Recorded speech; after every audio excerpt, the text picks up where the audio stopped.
आपने उस केस को भी बड़े अच्छे से देखा। निर्भया का जो केस था जी काफी हैवानियत हुई थी, पूरा देश उबल गया जी था। जी जी और काफी चर्चे, अब इतनी चर्चा हुई तो पूरे विश्व में घर घर में उसकी चर्चा हुई। बच्चों को, अपने बेटों को देखो, बेटियों को देखो, सारी चर्चा हुई।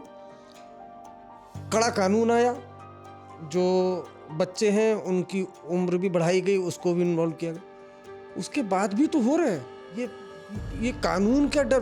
फिर वही बात आपकी जो ना वो मैच कर रही है कि कुछ जो आपकी बात यहाँ पर वो स्टैब्लिश हो रही है कि जो आपने बोला, अब मुझे भी बातचीत में समझ में आया, जो आपने बोला बिल्कुल सही कि कुछ चीज़ें ना वो जेनेटिक होती है और क्रिमिनल पैदा होता है, ऐसा मुझे लग रहा है। क्योंकि कानून बना, इतने केसेस होते हैं, इतने डिबेट होते हैं, उसके बावजूद भी क्राइम होता है। बिल्कुल सही कह रहे हैं भाई।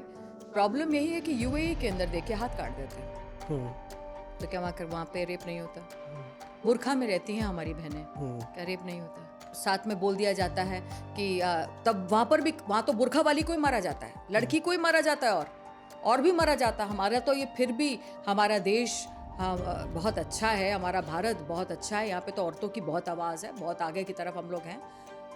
हमारा जो मकसद है पॉडकास्ट वो यही है कि हम एक क्रिमिनल को समझने की कोशिश करें, उसको कानून से हटा नहीं रहे हैं। उससे उल्टा क्या होगा, ये समझने से उसको और बेहतर लॉ के साथ उसको, जो ये डेथ पेनल्टी है, जहां मैं आगे आपको बताऊंगी डेथ पेनल्टी किसके लिए होनी चाहिए, और life imprisonment without parole, parole होता है कि जो बाहर ही ना आ सके, वो होना चाहिए।